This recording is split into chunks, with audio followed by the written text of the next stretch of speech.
Today, I'm going to rank the West End from the worst show to the best show. However, for the first time ever on my channel, my opinion in this ranking means absolutely nothing. There may be placements on this list that I completely and utterly disagree with.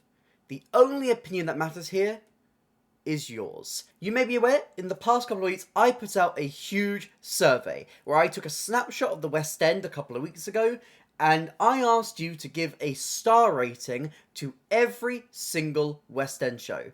I have culminated all of this data, I have looked over it, I have found the median between everyone's responses, and we have your ranking of the West End right now. This is the West End ranked by you. But if you haven't seen my face before, hi, I'm Ellie, I talk about theatre. I am the most chaotic theatre person on the internet. I do reviews, I do discussions, I do verse brackets, rankings, and game shows, and so much more. And if any of that sounds interesting to you, please consider hitting like and subscribe. It really helps me, it helps out the channel. But let's dive in to your ranking of the West End.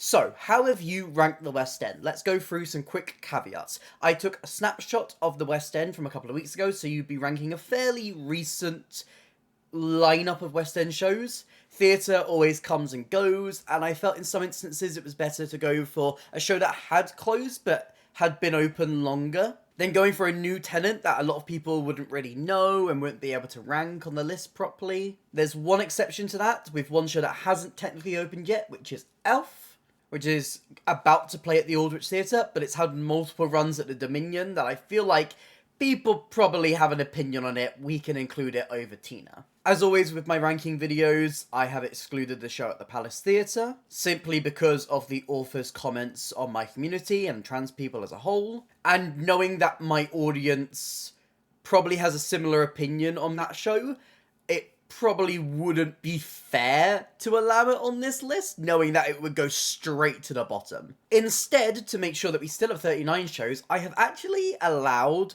Starlight Express. It's a long runner, it's big commercial, it's outside of the remit of West End, but I don't know, it felt right to include it. Through this ranking, I asked people to rank the shows from 1 to 10, giving each a star rating, which all the responses have been analysed and averaged out.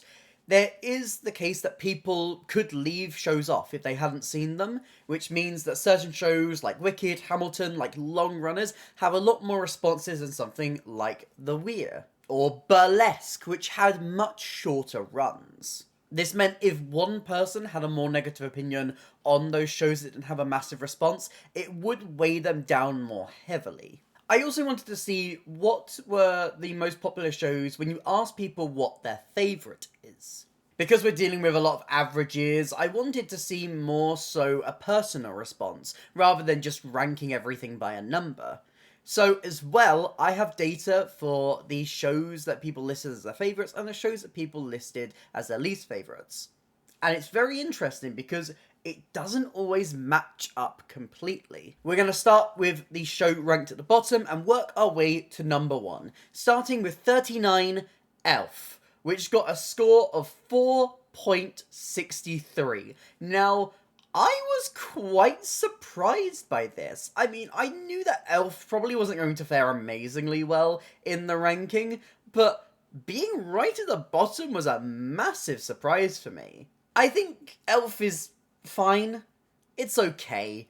It's nothing really that special, but it's also not something that I think is insultingly bad either. I think we're in quite a good spot for the West End at the moment, where there's no shows in here where I'm really like, that is atrociously bad. And maybe it's the time of year I'm asking as well. Maybe people aren't in the festive spirit to give Elf a chance. But yeah, I think its score is kind of weak in places, but I don't know, I don't feel like I would put it to the bottom of the bottom. I think it's a nice show, it's got some spectacle. I probably would be lower down in my personal ranking, but I'm surprised that people didn't really like it as much. If we look at the numbers and the averages of people who said it's their favourite versus their least favourite, Elf got -13 when you take the score from favourites and the score of least favourites and minus off. which doesn't place it in the bottom spot for that, but it just seems like a lot of people had a very middling opinion on Elf, and very few people had a more positive opinion on Elf, which kind of made it skew more lower. Number 38, Burlesque. Now, in my personal opinion, I do think Burlesque is one of the weaker shows on this list. I've shared my opinion on Burlesque. I don't know if I was a bit too harsh on Burlesque, but Burlesque came out with exactly 5. It scored exactly in the middle, like slap bang, which I feel like is very fitting for a show that got like almost every single star rating, that had people raving about it and people absolutely slating it. I'm not surprised that the opinion has kind of landed it here, but just because I think there's very few shows that people utterly despise in the West End, it's landed very low to the bottom of the list. I think what Burlesque has is spectacle and style and great choreography. I do feel like if it does come back in any form, they could do with having a new director, just to allow Todrick Hall to really focus on the choreography, which he does incredibly well. Burlesque also got quite a low response, being a show that not many people had seen because of such a short run. I wonder if Burlesque does come back and we run this poll again, if it would land a little bit higher once people have seen it and be able to form more opinions on it. Number 37, Hercules, with a score of 5.36. Now, I have not seen Hercules yet. I haven't. I am seeing it. I've got tickets booked. I'm going next month. So I can't really speak about my opinion on it yet, but from what I'm hearing, this does ring quite true. People aren't really massively enamoured by Hercules, especially within the theatre sphere. And the general response is that it's okay. It's okay. It's your very typical run-of-the-mill Disney musical. But I did think some of the goodwill from the film and the fact that it's a big commercial Disney musical and on a huge stage would probably land itself a little bit higher. I expected it more so to land about 30th place, rather than landing the 3rd bottom of the list. I quite purposely kept this survey within my community. I didn't really want loads and loads of responses from outside perspectives, because I wanted it to be by you. I wanted this video to be specifically you guys and people who love my channel and watch everything and are engaged from theatre from me. How do you rank things? So I feel like that's probably the reason why it hasn't gone a little bit higher than maybe it could go. But still, 3rd from the bottom seems harsh, and I guess I'll find out if I agree next month. Let's go. Hercules, however, I think, looking at this, is one of the lowest ranked shows based on people saying whether it's their favourite or least favourite. Nobody, not a single response said Hercules was their favourite, but there was 19 people who said it was their least favourite. Which doesn't rank it at the bottom, because you'd be quite surprised what does end up at the bottom, but it does land it very, very low on this list. Number 36, and a show that I felt would end up in the bottom 3, not bottom 5, is The Devil Wears Prada. Again, it's a show that I felt was fine. It's come onto this list at 5.50, which feels about right for Prada. It's not bad. It's not offensive. It's got some decent songs, and I have softened on some more of the material the more I've listened to it. Like, I do think there are some good songs in there, like Dress Your Way Up is quite fun and quite flashy and big and dancey. Miranda Girl is nice. But for such a beloved film, I felt like it wasn't really living up to it. And that seems to be a response that people agree with. I'm not averse to going back to Devil Wears Prada. It's one of those shows where I'm like, I could probably sit through it. It's a nice show to kind of shut your brain off. But for a film that I really, really love, it is a bit of a shame that it doesn't quite live up to that. Number 35, with a score of 5.75, is MJ. Now, I don't think MJ is that bad. I don't think MJ deserves to be this low, maybe. I think the weakest elements of it is the storyline, some of the book. It's just very run-of-the-mill jukebox musical. I feel like there is definitely a case to be made that the ranking of MJ may be slightly affected by Michael Jackson's legacy. Wherever you fall on this discussion and your opinion on it, It's very clear that Michael Jackson's legacy has been slightly muddied by these allegations. And he's not a figure who is a miss of controversy, both pre and post his passing. I think what the musical does well is present the songs, the choreography is stunning and absolutely well deserving of their Olivier Award, but it's very clear that this Michael Jackson musical hasn't connected as much as Thriller Live did. Probably just because of the era we live in, and partly down to the theatre that they're in as well. A much, much, much bigger space. Number 34, Clarkston. Now, a lot of plays on this list did struggle a bit, and we'll speak about this for many reasons. But Clarkston only got 22 votes. It's not the lowest, but it is fairly low. Which meant if someone didn't like Clarkston, it would be pushed further down to the bottom of the list. It's not the worst score in the world, but it's very clear that Clarkston hasn't really been a massive heavy hitter. I thought the show was fine. I thought it had really great moments. It has a great heightened tension. It just felt a little bit American. And I wonder if that's a reason why it maybe hasn't clicked as much with a British audience, despite the amazing stars that are in it. With a score of 6.05, it's not that low down in the grand scheme of things, and honestly, I gave it a 3-star.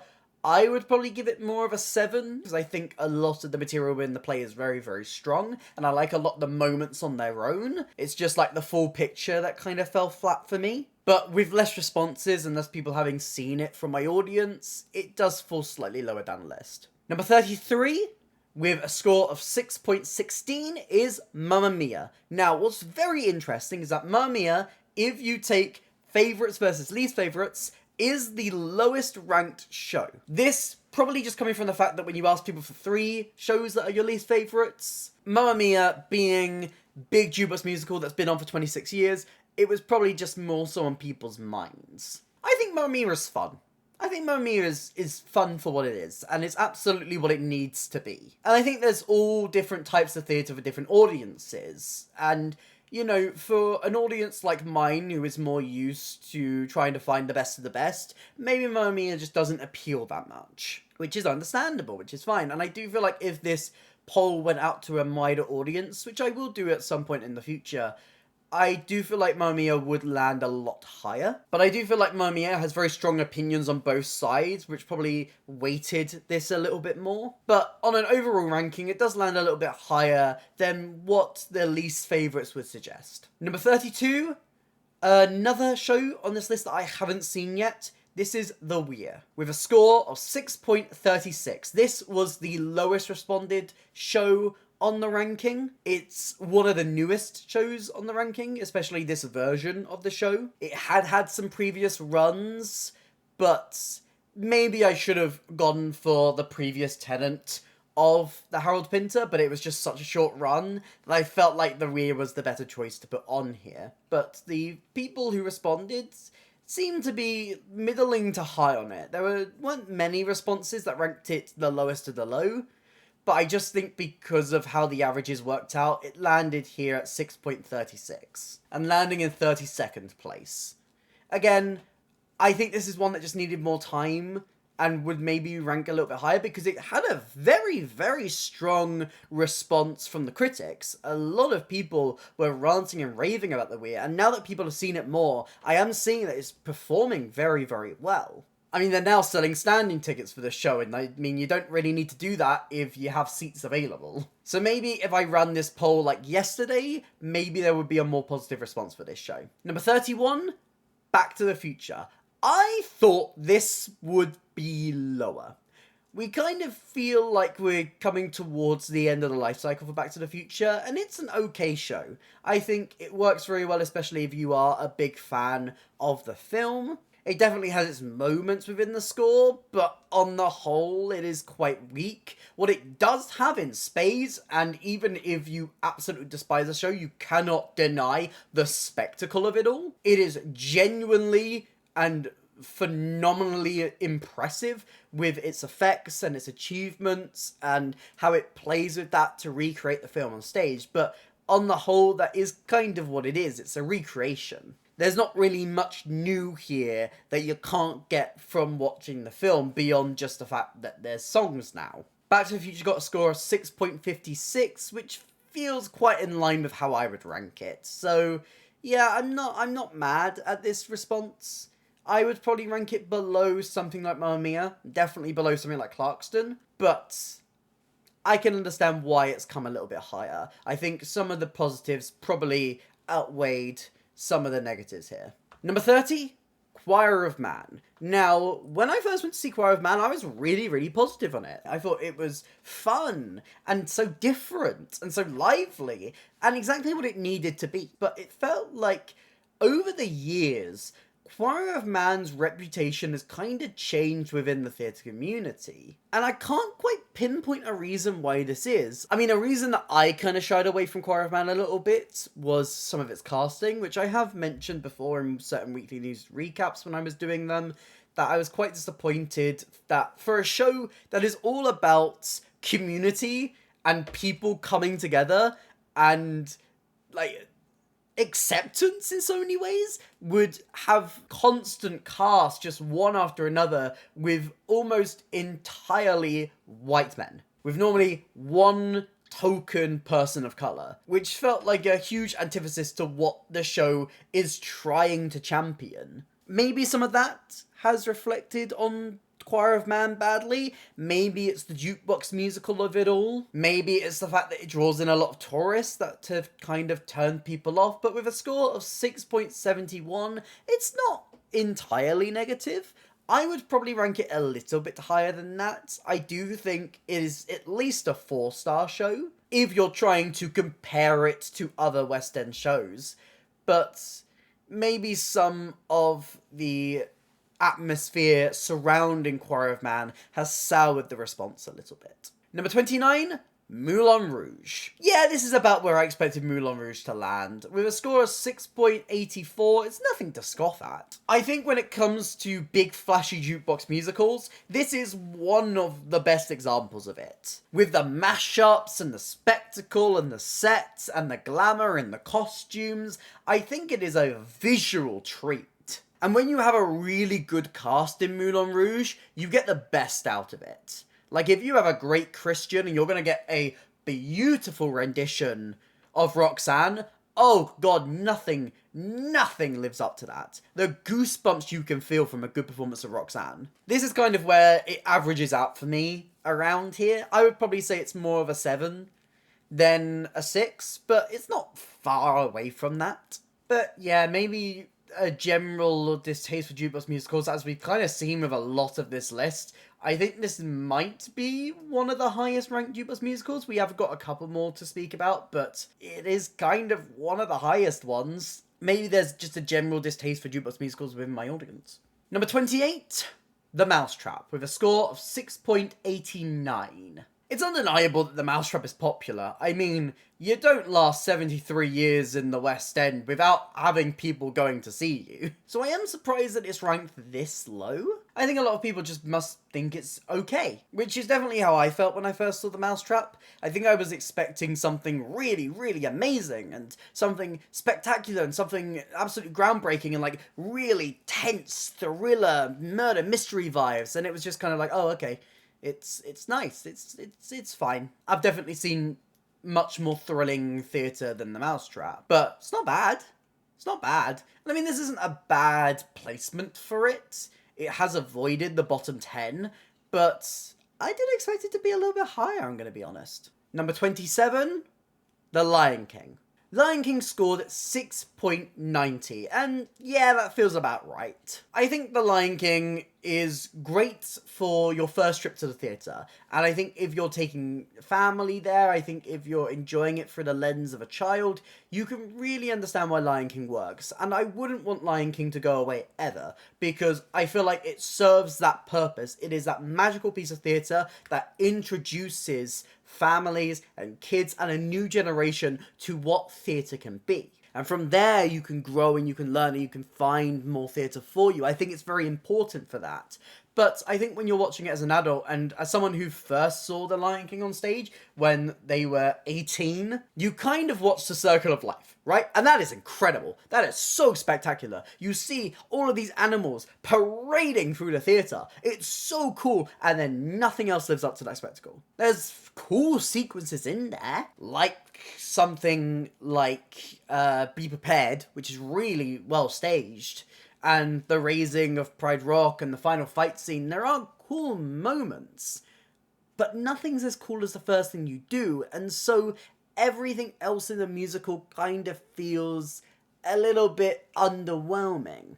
I've dubbed this issue as the Lion King problem for this exact reason, because if you give the audience the coolest thing at the start of the show, you have nowhere else to really go. So as great as the first thing is, great, where do you go from here? There's another show that's currently in the West End that has a very similar problem that has ranked higher, and I will discuss that when we get to it, but I did think a general goodwill would land Lion King higher, though. This is definitely one that if this goes outside of my audience, and the next time I do it, will land higher. I absolutely adamantly believe that this will land at least within like the top 15 when surveying a much wider community. But now it lands a little bit lower, which I do agree with, but I am surprised by. And I'm even more surprised that more people put Lion King in their bottom 3 than in their top 3. I expected it to at least balance itself out. Number 26, and a show that I have just caught, I just saw it, so I can give my opinion on it, is Born with Teeth, which scored 6.91. A lot of people really love Born with Teeth, and a lot of people were really middling on Born with Teeth. I thought it was fine. It felt quite fan-fiction-y at times. Like you were grabbing your William Shakespeare and your Christopher Marlowe action figures and smushing them together. Now, kiss! And I felt a lot of it could have been replaced by any writers. You could literally make the story about fictional writers and it would play exactly the same. The Shakespeare and Marlowe of it all didn't really translate. And for a play that centers so much on them, it just kind of felt weird. I wanted more. It's a very juicy story.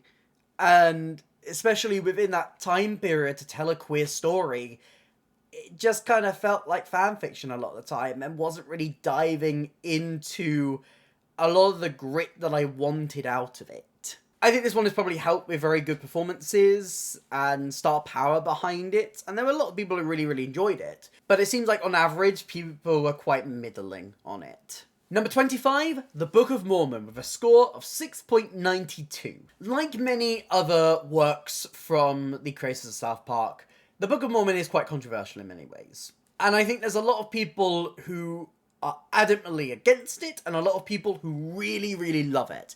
And that's a huge reason why it's landed quite firmly in the middle when you look at this entire ranking. I think while steps have been made to mitigate some of the issues, a lot of the Book of Mormon is rooted in some rather outdated stereotypes. And obviously, this does make a lot of people feel a certain way.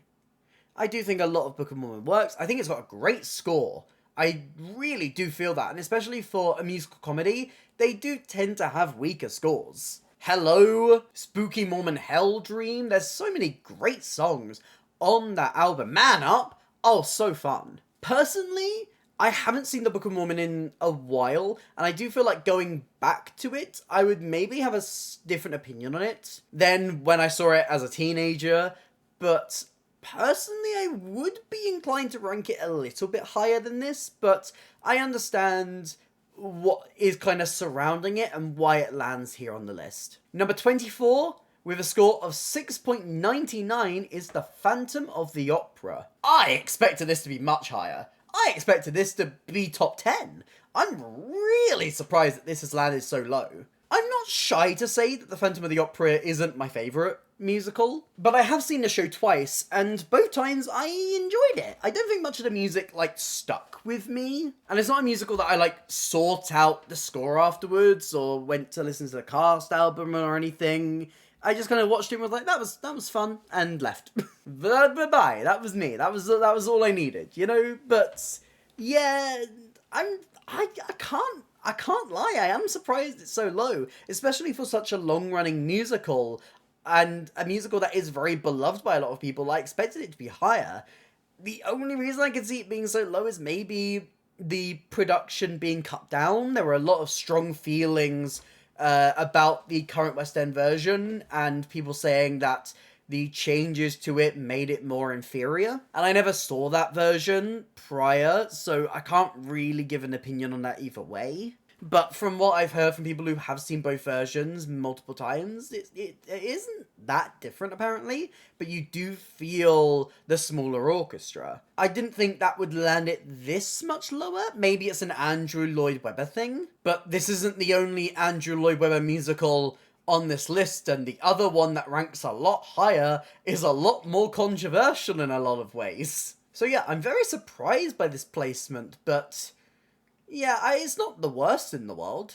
I would probably rank it a little bit higher than this, but as I said, it's not really been a musical I've been massively enamored with either. Number 23, Stranger Things The First Shadow, with a score of 7.05. This is the other show with a Lion King problem. Now, I am a massive Stranger Things fan. I love the TV show to death. I remember being in secondary school and watching episodes of Stranger Things under the desk at school. Shush, don't tell anyone. There was a substitute in, they weren't paying attention, and I wanted to watch the next episode of Stranger Things, okay? It was important to me. It was series 2, I think. It was season 2. Because I remember the baby Demogorgon, I think. So, I think it was season 2. I'm a huge Stranger Things fan. I have been a huge fan for ages. I am a massive fan of the video game Dead by Daylight, and I got into that game because of Stranger Things being added into the game. So when they announced that Stranger Things was going to be getting a big play, I was probably the most excited person in the world, because this was for me. Stranger Things and theatre, this is my brand. This is everything I'm here for. And then it came out, and it's I think it's just the problem with doing a prequel to the show, because all the characters that you want to really get engaged with, and the characters that they include in this, like Joyce and Bob and Hopper, just have absolutely nothing to do, and the storylines are so boring, and honestly makes them look so silly. Like, their plan in this play is so bad. So fundamentally bad. You're like, in what universe did you think this was going to work? And in what other universe did this actually work? And as I said, it has the Lion King problem, because it has really, really cool effects. But the best thing they do in the entire show is the opening sequence. Especially if, like me, you're sat in that front row and you get blasted with those fans. It's so cool. And they have really cool effects throughout the rest of the show, but nothing lives up to that first bit. I have a lot of problems with the Stranger Things play, and honestly, I would rank it lower than this, but a lot of people do enjoy it, and admittedly, I haven't seen it in a while, so maybe going back to it, my opinion would mellow on it a little bit more, and my frustrations with the storyline of the piece would balance more out with the stagecraft of it all. I think despite a lot of my opinions on the show, this is quite a fair placement for it. I'm not mad at this, But I wanted this to be top 10. I really did. I really, really, really did. And I think a lot of it might seem a lot better in context of the final season, because apparently there's going to be a lot of links to the play in that final season, and that was a lot of my problems with the storyline of the show, and it did a big disservice to certain characters, and I feel like the reason they didn't give those characters the payoff is because they're going to come back in the final season. This is a play that might seem better within that context. Number 22, Starlight Express. Yeah, this seems about right. Starlight Express has a story. It's got a story. It has the story of all time, you know? But if you look past that and you kind of think about it and you're like, this is for kids, then, you know, Starlight Express is fun. It's flashy. It's spectacle. It's cool to sit in the arena and see the people skate. I can't be mad at that, you know? And I think the people who really love Starlight Express really love Starlight Express. There are some people who are obsessed with that show, and I can't blame them. It's a nice, fun show, but I think it is more skewed to a younger demographic, and I feel like, very similar to some other shows that we've discussed, maybe they would rank a little bit higher on an outside perspective, but this feels about right, with a score of 7.08. This is where it would kind of balance out for me personally. I think the pros of the spectacle of it all kind of land it here. I did expect it to be lower because of people who really love the original version and dislike this specific version of the show because it's not the original and it's in a smaller space and there's not much skating and it's not as cool as the one in Bochum and this, that and the other. But it's Starlight Express. If you take it as Starlight Express, you could enjoy it. It's the silly skating musical that was meant to be based on Thomas the Tank Engine. You're getting exactly what it is. And exactly what it is 22nd place. Number 21, and one of the most surprising ones for me on this list, Just for One Day. I liked Just for One Day a bit more this time. It's got a score of 7.10, which is about where I would place it as well, so it's not entirely against my opinion. I think the biggest issue for me with Just One Day is the point in the musical where they forget they're meant to be telling the story of Live Aid instead of just being Live Aid, and then it just becomes Live Aid, and it's just tribute song after tribute song after tribute song, and you're like, where's the story? Where's the behind the scenes? I want to see what's happening at Live Aid. Because I do think it tells the story quite well. I do think it builds a lot of intrigue. I like the different perspectives they tell it from. I like the main focus point. I think Geldof comes off as a really interesting character in that musical. A kind of flawed protagonist in many different ways. Which I think his representation in the musical speaks a lot to who he is and how he wants to be presented. And yeah, it's really, really interesting. But I expected it to be lower, especially because a lot of the jukebox musicals on this list have ranked very low. Mamma Mia's towards the bottom, Moulin Rouge is towards the bottom, Choir of Man is towards the bottom. So this being quite centre placement with a fairly high score is surprising, I'm not gonna lie. But it feels right that it ends up here. It does. I would maybe say Starlight is better than it, and there's definitely a couple of shows that are ranked much lower that I would probably personally put above it, but I'm not mad at this placement. Alright, we're now into top 20, and starting us off, we have The Importance of Being Earnest, with a score of 7.28. This is a show that was very new to the West End, but had a previous run at the Olivier Theatre at the National, so there's enough people who have seen it to put it onto this list. 7.28 is not a bad score for this show. I was quite surprised that no one ranked it as their favourite, and a couple of people did say it was their least favourite or in their bottom 3. It felt like it's just going to come out a fairly average score. I don't think there's massively strong opinions on it either way. I don't think there are many people who were ranking it at the bottom of the bottom, so it's just kind of ended up here by default. And this version of Ernest, I have not seen. I do know The Importance of Being Earnest. I know my opinions on the show. It's a play that gets revived every single 5 seconds, especially regionally. But this production looks like it has quite a strong identity of its own that maybe ranks it quite a bit higher than I would normally rank a production of Ernest. It's a show I will definitely catch, and I want to catch a little bit closer to Christmas because it has massive, like, camp panto energy. And that's the kind of vibe I want around Christmas time. So I'll catch it then, and I'll be able to give more of my personal opinion then. But it feels like in this ranking, it's kind of just averaged out a bit. Number 19, Oliver.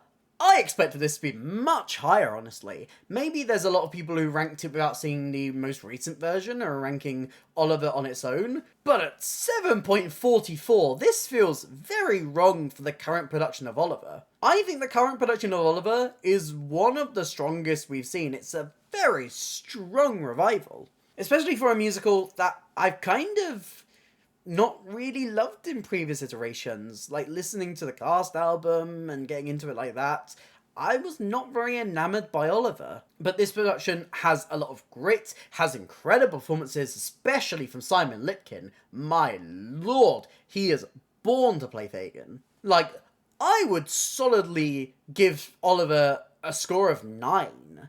Like, I think it's definitely within top 10. So to see it only barely scrape into top 20 is a huge shock for me personally. My one issue with Oliver, and I don't know if I've ever expressed this on the channel, I think Oliver has a first act problem. Because the first song, great, Food Glorious Food, amazing, spectacular, stunning. Oliver, it's fine, it's a classic, you're okay. But then you have, like, the funeral sequence, and that weird That's Your Funeral song, and then the really outdated and creepy I Shall Scream song between Bumble and the Widow. And, like, I just wish they'd cut some of that material. Like, just trim that, because that's, like, the fact that really worked in the 50s, or the 60s. It was a 60s musical, not a 50s musical. Like, that really worked in the 60s, and in a modern audience, it just kind of feels a bit unnecessary. The second you get past all that, the second you get into, like, Consider Yourself, like, the second Dodger walks on that stage, that show is a solid 10 out of 10. Like, from there onwards, stunning, spectacular. Give me 20 million tickets and I will be sat at every performance. But it's just that one section towards the start where I'm like, this does not work and I hate this. And then once we get past that, I'm like, this is great again. Thank you, MichellinaaB. You've done good work here. The film had it right. They cut both of those songs and it was so much better. I wish the musical would just follow suit. But yeah, on the whole, very surprised by this placement. It should be much higher in my personal opinion. Number 18 is Punch with a score of 7.45. So only 0.01 point higher than Oliver. You can see how throughout this ranking they've been very, very close to each other. Like, they're very close. A lot of these were brought up and down by just one response from people. I love James Graham's work. And Punch, I haven't caught the Western transfer yet. And when I put up this survey, the Western transfer had barely opened. But because of its previous runs, I felt it was right to include it. I think this play has a few teething problems. There's a couple of things that I felt when I was watching at the Old Vic that could be tightened up. It's not my favourite James Graham play, but it's still very, very strong. Like a solid 4-star show to me. So ranking higher, especially with fewer responses, I'm very glad it has. Because honestly, James Graham is one of our strongest writers. Does consistently fantastic work. And like, even the show that I go and see and I'm like, this isn't my favourite. I'm still like, this is still really good. It's just not my favourite of his. Which kind of shows the general positive outlook I have on many of his plays. Like Dear England and Best of Enemies, which rank like top 10 of my favourite plays of all time. Number 17, and a show that I feel is way lower than it should be, Stereophonic. Stereophonic was probably one of the most split on opinion shows I had here, and I can completely understand why. Stereophonic has a very specific style. It's so naturalistic, it's so slow in places, but what it does through that play is build that tension. And I feel like a lot of people struggle to get into that and rank it a lot lower than maybe it should be ranked because of those very strong creative choices. If you can get into that pace and really feel the emotions of the piece and these character conflicts that are so engaging to watch, you can really understand why it has to be like this and why it has to be so long. But a lot of people see long play, bored, don't like it. Ugh. So yeah, I can understand why it's one that is a lot more controversial. It feels like a Marmite show. You either love it or you hate it. And for me, I loved it, and I would definitely place it a lot higher than this. There's a couple of shows that rank above it, I'm like, come on. But yeah, I also understand why people didn't click with it as much. Number 16, 6. Why do certain people hate Six so much. I thought we were kind of on the same page with Six, with, like, it being a very, very strong musical. But my lord, there was a huge movement of people who were ranking Six with the lowest score possible. And I was like, I can understand people being, like, very middling on Six. I can understand people being like, oh, I can't really get into the concert vibe of it. But there were so many people who, like, adamantly hated Six. Because I think even if you can't really get into the style of Six, or if you're one of those people who don't really see it as a musical, then, like, for what it is, it's still strong and it's still good. I don't think it's anywhere near worthy of being a 1, even if I can kind of put myself into somebody else's shoes and try and understand their criticisms of the piece. It just felt like there were these two factions fighting against each other in an unwinnable war against the musical Six. And personally, I am on the positive side of Six. I feel like it is one of the most fun newer musicals. I think it's a great example of British musical theatre. I think it's platform young voices. I think it's a great example of fringe theatre being adapted and being brought to the West End. I think it paved the way for shows like Operation Mincemeat and Benjamin Button. Without the success of Six, I think it would have been much harder for those musicals to find their way into the West End. I think its cultural impact is undeniable, and I think in 10 years or so, I think we're going to look back on Six in similar ways that we look back on very popular shows like Blood Brothers, for instance, or Matilda, these titans of British musical theatre that have gone beyond that sphere. Six is a classic, and Six is a show that has started to breach outside of the theatre bubble as well, in a way that I think we've only really seen with shows like Hamilton and Wicked in, like, recent memory. I think it deserves to be much higher than this personally, and I'd say something very similar about the next show we're going to speak about, but with a score of 7.51, that's way too low personally, my personal opinion. But hey, it's not my ranking, it's yours, and this is what you felt. Number 15, I would also rank this so much higher, Matilda, with a score of 7.61. If you were to ask me, I think Matilda is one of, if not the strongest family show in the West End right now. I think its style is so good. I think the adaptation is incredible. I think Tim Minchin proved how strong of a musical theatre writer he was in that show with the wordplay and everything. I think he was such a perfect match for Matilda with how clever that show kind of needs to be. I love the direction, I love the style, and I feel like it's a show that has cemented itself in the West End and cemented itself among classics of British musical theatre. I can see people looking down on it, maybe because it is a family show. I can see people looking down on it because it's been around for a while, and maybe people have grown slightly more tired of it, maybe people don't appreciate it as much, and you can kind of see, especially when we get towards the top of this list, it is the more modern heavy hitters that have found their way to the top of the list, and when shows run and run and run for a while, especially for big music theatre fans, they kind of tend to have a slightly weaker response. Because people like to chase the big new thing, and there's a big recency bias as well that comes across. And if you've seen a show a bunch of times and you've kind of grown slightly tired of it, of course you're not going to rank it as high as something new, something fresh that you're really, really excited about. I feel like that's the reason why Matilda's only landed in 15th place, but I do feel like it could go a little bit higher. Maybe just below top 10, but definitely higher than this in my personal opinion. Number 14, The Producers, with a score of 7.67.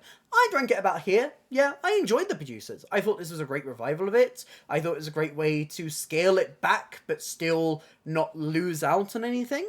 Works incredibly well at the Garrick, like insanely well at the Garrick. And especially when you think about that original version that was at Theatre Royal Drury Lane, it's impressive that they've managed to scale it back, and I think it's got an amazing cast, a great team behind it. There's a lot of elements of it that could be seen as maybe controversial and maybe make people slightly more uncomfortable, but I think it's played well for comedy in there, and I think it does a good way of balancing it and making very clear what side they're on.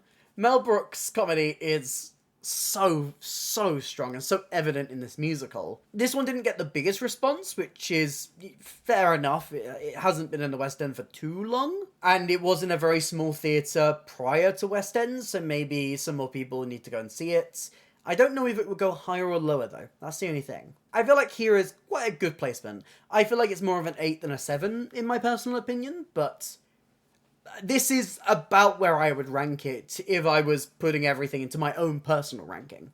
Number 13, Wicked. This show got the most responses from any show. So there was a lot of opinions shared on Wicked. And honestly, if you made me rank Wicked like 4 years ago, it would land so much further to the bottom. Now, I've kind of mellowed a bit more on Wicked, and I think that is partly down to the film adaptation being so strong. And obviously we get to see how Wicked for Good handles Act 2, because Act 2 is kind of the area of Wicked where I don't love it as much. I think Act 1 has a lot of the heavy hitters, like Popular, No One Mourns the Wicked, Defying Gravity. And while Act 2 gets As Long As You're Mine and For Good, that is about it. This is about where I would place Wicked. It is about a 7 for me, personally. But if you get a really good cast of Wicked, really showing off that material, and the great score that I do think it has, I think it can justify this placement. But obviously, I think this is also a show that has the long runner syndrome. It's been around for almost 20 years in the West End. It's been around longer on Broadway. There are a lot of people who have seen it a couple of times, tired of it, and feel like they could get a much better production. So I'm not surprised it's not landed in top 10. But I do think its legacy and its placement would have justified that if it did land there. Number 12? I'm glad this is ranked so high. I'm a little bit shocked, but I'm happy. Titanic with a score of 7.86. Oh my god, Titanic is so silly and fun and goofy, and there is nothing else like it. And it's a show that I didn't think would do amazingly well in the West End, but I'm so glad it has. It's found that niche audience it needs, because it's kind of like, you'll love Titanic if you love one of three things. If you love Titanic, if you love Celine Dion, or if you are a raging homosexual. One of those three camps, you are very likely to have something in Titanic to love. That doesn't mean that, anyone outside of those niches can't, but that's like the main target demographic of Titanic. And it just plays everything up and commits so hard to the bit that it's kind of hard not to be won over and charmed by it, which I think reflects well here. I'm glad it's ranked so high. Honestly, I didn't expect it. I didn't expect it to get this high, and I'm very glad about it. And I'm also glad that number 11 has ranked very high. With a score of 7.97, we have Every Brilliant Thing. This is one of my favourite plays of all time. I have a real soft spot and an affinity for pieces of theatre that champion the best of humanity in the hardest of times. It's very funny, because Come From Away has a very similar vibe to that, and is my favourite musical. And I don't know if Every Brilliant Thing would still be ranked as my favourite play. I think I've seen some more plays now that I like more than Every Brilliant Thing. But for a very long time, Every Brilliant Thing was top of my list of plays that I loved.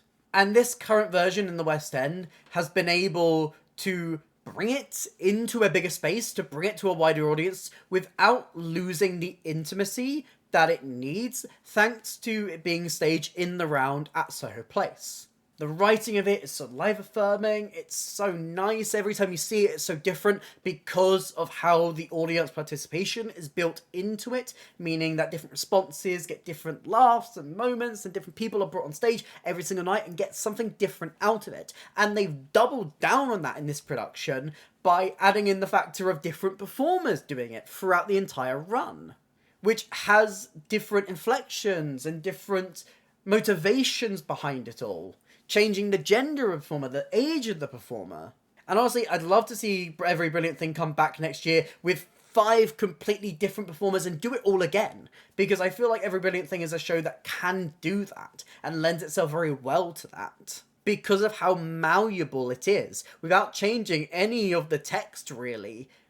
It's flexible, but the heart is there, it's behind it, and it's so wonderfully life-affirming. I'm glad it's landed here. It would rank higher for me personally. I think it would land within my top 10 at least, instead of here where it's just landed outside of it, but I'm glad nonetheless. We now arrive into our top 10. According to you guys, these are the creme de la creme, the best of the best. At number 10, with a score of 7.99, and a lot of opinions on every single side, we have Evita, the most recent revival from Jamie Lloyd. What's very funny is this is about where Evita would score for me. I feel like there's a lot of shows I would put above it, but like the actual score of like just under 8 is, yeah, that feels about right. Because I feel like there's a lot of things that really worked about Jamie Lloyd's production of Evita. Funnily enough, the things that I didn't think would work when hearing about it were the things that worked. Like the outdoor balcony scene I thought was really cool, especially going to see it outside as well and getting to enjoy that and seeing it from both perspectives, both inside and outside. I think some of the politics are a little bit muddy and messy in places, but on the whole, I do think there are elements of it that did work. I liked the end image for Shay. I think by far the strongest element of the entire show is the choreography by Fabian and Louise. Just energetic and fiery and giving such power to that show. Especially in numbers like Buenos Aires, but also in songs that have never really been very strong before this production, like Rainbow Tour. Like with many bold reimaginings, it's hit and miss in places, and yes, I'm not surprised that this is ranked fairly highly, because people who loved it really loved it. This is about where I expected it to rank. I could maybe seeing it go a little bit lower because of the negative reception, but it had a large response from people, and the majority seemed to be quite positive. Going outside of my audience, maybe that would skew a little bit lower. Especially because I think this production fared a little bit better if you knew more about Evita going in, rather than people going in who didn't really know Evita. Number 9, My Neighbor Totoro.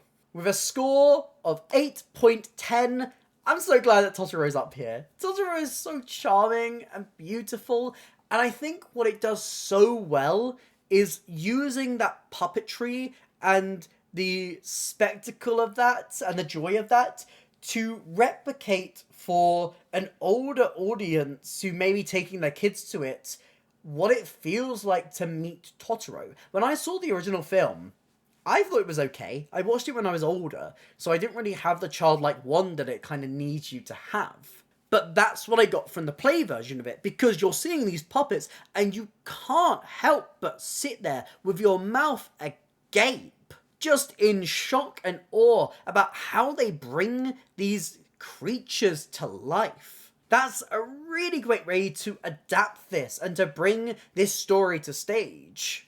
And I'm glad that people kind of feel a very similar way, because it is so beautiful. It's so, so lovely. Number 8, with a score of 8.19, is The Play That Goes Wrong. Yeah, this is a fairly positive response, and it feels like the people who don't really like this don't hate it to a point where they bring it all the way down to 1. It feels like a show that kind of naturally ends up a little bit higher, because the people who love it, and the people who don't are more middle. I think the biggest thing about this is just, do you like slapstick?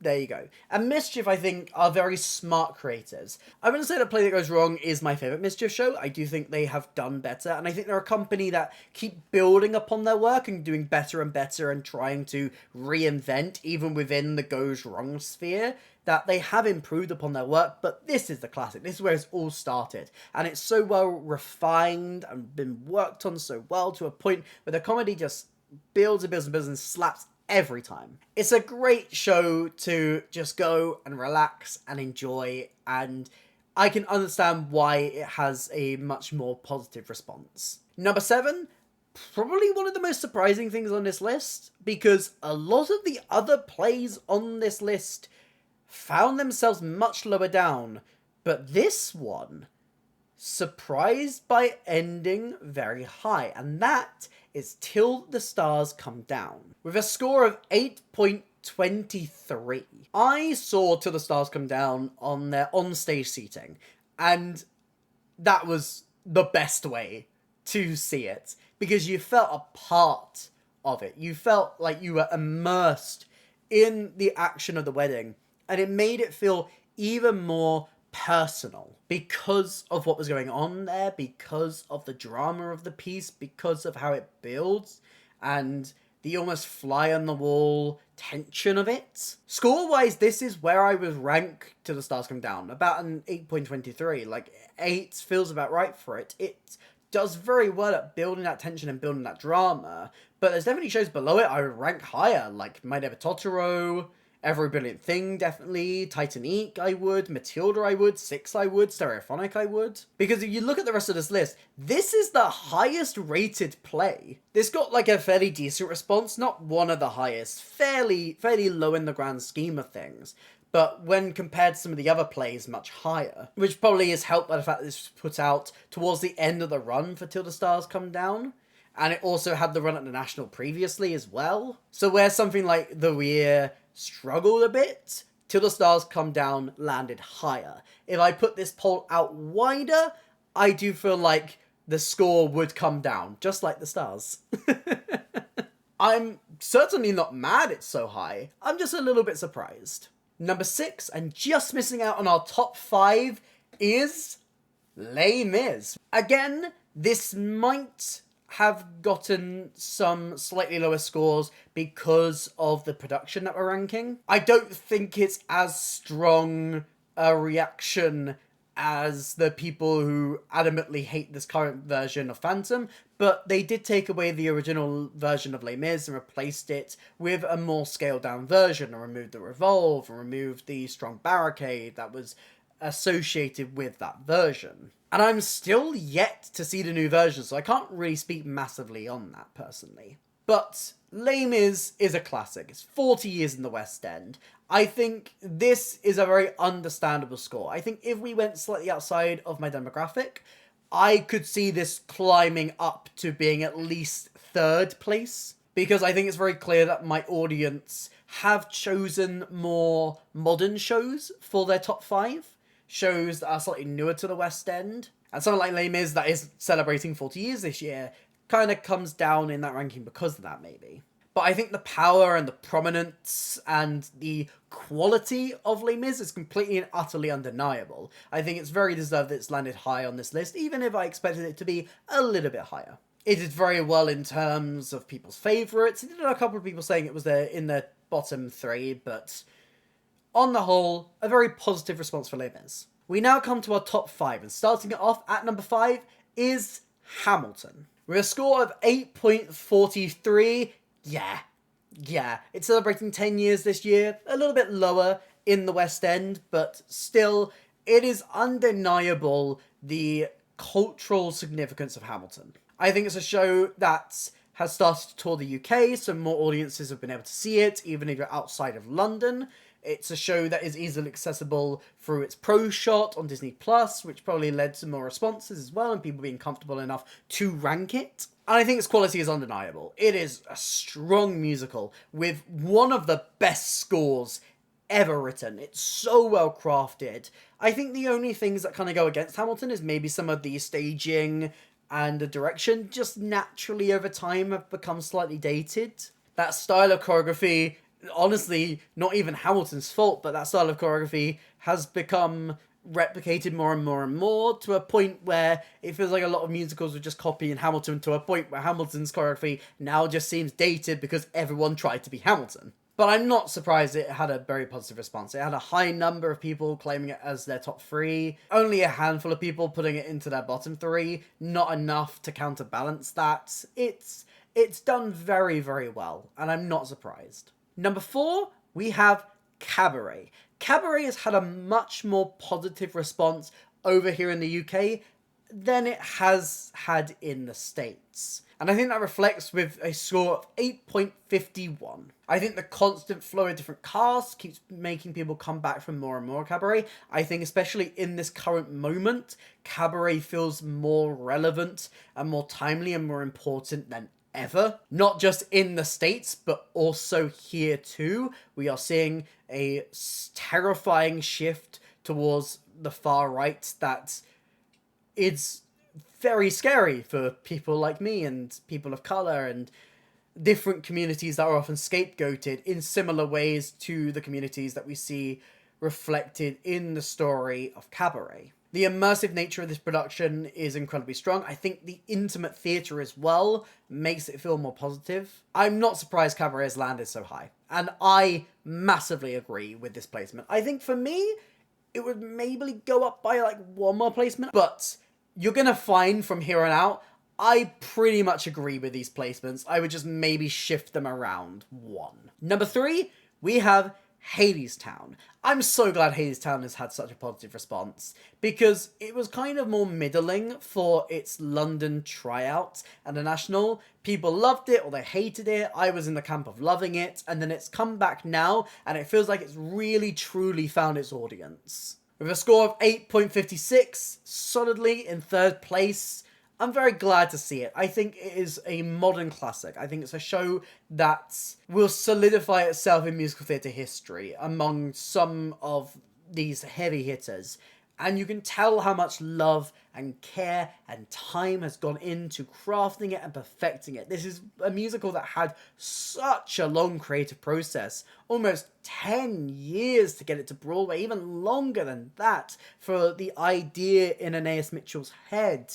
I think while in terms of awards, it's never really been one to sweep over here, it's definitely won audiences' hearts, and I'm so glad for that. It was a very high choice for favourites. It actually turned out to be the most picked show in people's top 3s. It beat out the shows that ended up above it in rankings from people saying it was their favourite, which is very interesting to see, and even maintains that lead if you minus off people who said it was their least favourite. I think also, just a quick shout out to the casting team as well, because oh my god, they are so good at what they do. They are phenomenal at what they do.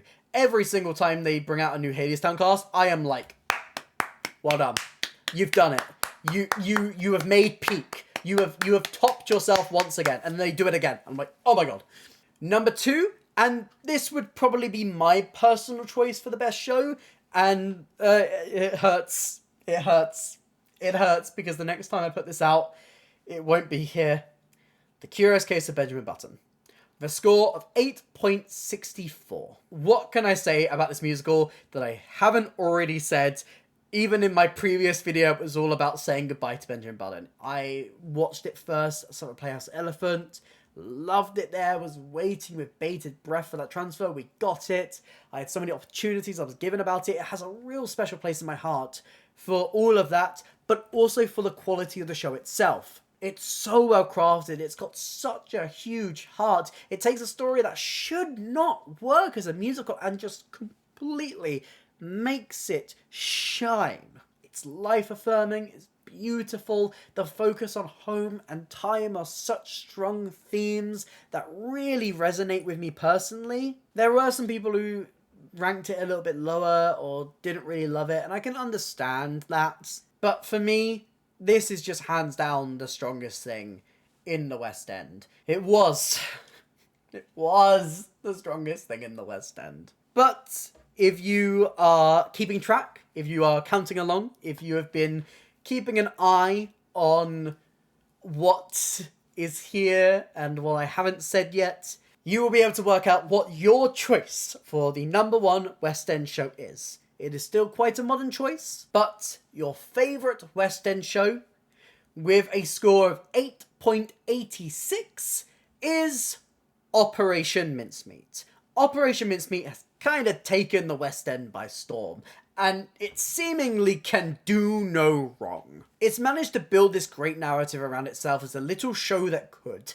This show that has built an audience slowly and slowly, but is also just really well crafted. It's a great little show that is exactly what it needs to be. It's laugh out loud funny, it's great, it's campy, it's got strong characters, it's so impressive with the way that they stage it and build upon it. It has a huge fan base, and I know that there is a lot of overlap between the fans of Operation Mincemeat and fans of my channel, so I'm not surprised at all that this has landed very high. And I'm not surprised at all that, like, this top 5 very much lines up with my personal opinion, seeing as, like, it's not a big surprise that people who like my content and enjoy my reviews and are engaged enough with theatre and the things that I'm sharing to have enough opinions to chip in to this ranking, have a very similar opinion to me, because you're sharing a lot of my opinion, you're hearing a lot of what I'm saying. It's not surprising in that fact. I would personally put Mincemeat at 3rd. I do think, in my personal opinion, Benjamin Button is above it, and then in 2nd place, I'd probably either go for Cabaret or Hadestown, but it's undeniable the strength for Operation Mincemeat. I think it's very much a style thing that would make people not like it, but especially within my audience and people who really enjoy the same type of theatre as me, it's understandable why it's landed so high and taken the top spot in your ranking. But there you go. That is the West End ranked by you. What is your personal ranking for the West End? Are there any shocks on this list? Things that you're surprised by? There's a lot of shows that surprised me where they placed on here. Let me know all your thoughts on this ranking in the comments down below. And also let me know in the comments down below if there's anything else you'd like me to rank. I can rank many West End or Broadway or theatre related things. Try me. Let me know all your thoughts on all of that in the comments down below. If you did enjoy this video, please consider hitting like and subscribe. It really helps me out to the channel. Here's some links to some other videos on screen right now, and a link to my Instagram if you'd like to drop me a follow over there. And a huge thank you to our channel members whose lovely names are on the screen right now. But that's it for me today, and I'll hopefully see you next time. Bye!